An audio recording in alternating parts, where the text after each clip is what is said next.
Hello. आज हम हिंदी व्याकरण में काव्य पढ़ेंगे। काव्य का अर्थ क्या होता है? कवि की कृति। फिर इस काव्य की परिभाषा देखते हैं। ऐसा काव्य जिसको पढ़कर या सुनकर हमारे अंदर आनंद की अनुभूति होती है उसे काव्य कहा जाता है।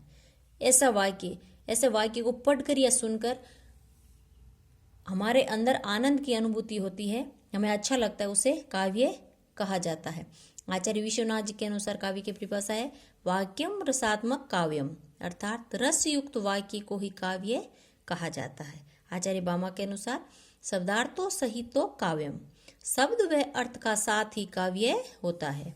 पंडित जगन्नाथ मम्मट के अनुसार तद दोषो शब्दार्थो सगुणा वल कृति पुनः क्वापी, अर्थात काव्य शब्दार्थ में दोष रहित तथा गुण से युक्त होता है।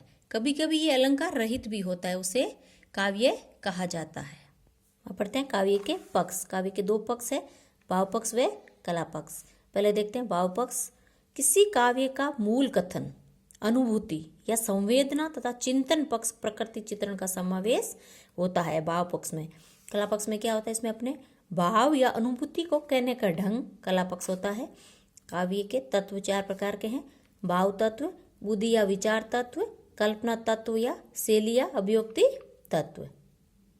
अब पढ़ेंगे काव्य के भेद। काव्य के दो प्रकार के भेद है, श्रव्य काव्य व दृश्य काव्य। पहले पढ़ते हैं श्रव्य काव्य। मुक्तक काव्य व प्रबंध काव्य। और प्रबंध काव्य के भी दो भेद है, महाकाव्य और खंड काव्य। अब श्रव्य काव्य क्या होता है? जिस रचना का आनंद सुनकर या पढ़कर लिया जाता है उसे श्रव्य काव्य कहा जाता है, जैसे रामचरितमानस। फिर है दृश्य काव्य। जिस गद्य पद्य रचना का आनंद देखकर लिया जाता है उसे दृश्य काव्य कहा जाता है।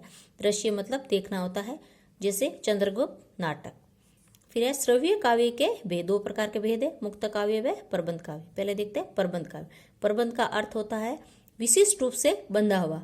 जिस काव्य में प्रारंभ से अंत तक सुनिश्चित धारा प्रवाह कथा का कलात्मक निर्वाह किया जाता है उसे प्रबंध काव्य कहा जाता है। प्रबंध काव्य के भेद हैं महाकाव्य व खंड काव्य।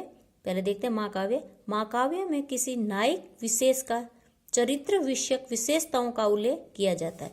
देखो महाकाव्य में क्या होता है? किसी नायक विशेष का चरित्र चित्रण या उसकी विशेषताओं का उल्लेख किया जाता है, उसे महाकाव्य कहा जाता है, जैसे तुलसीदास कृत रामचरितमानस।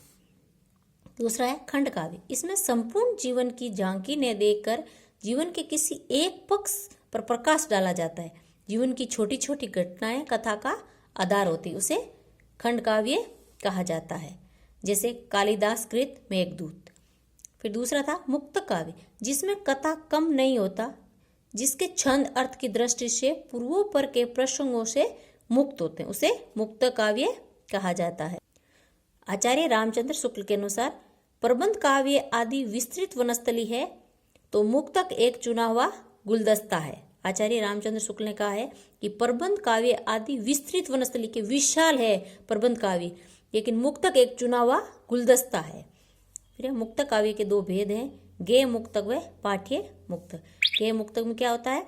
इसमें भाव या संगीत की प्रमुखता होती है, भाव या संगीत की। और पाठ्य मुक्तक में क्या होता है? इसमें एकानुभूति भाव या कल्पना की स्थिति रहती है। इसमें पाठ्य मुक्तक में क्या होता है? कल्पना की स्थिति रहती है।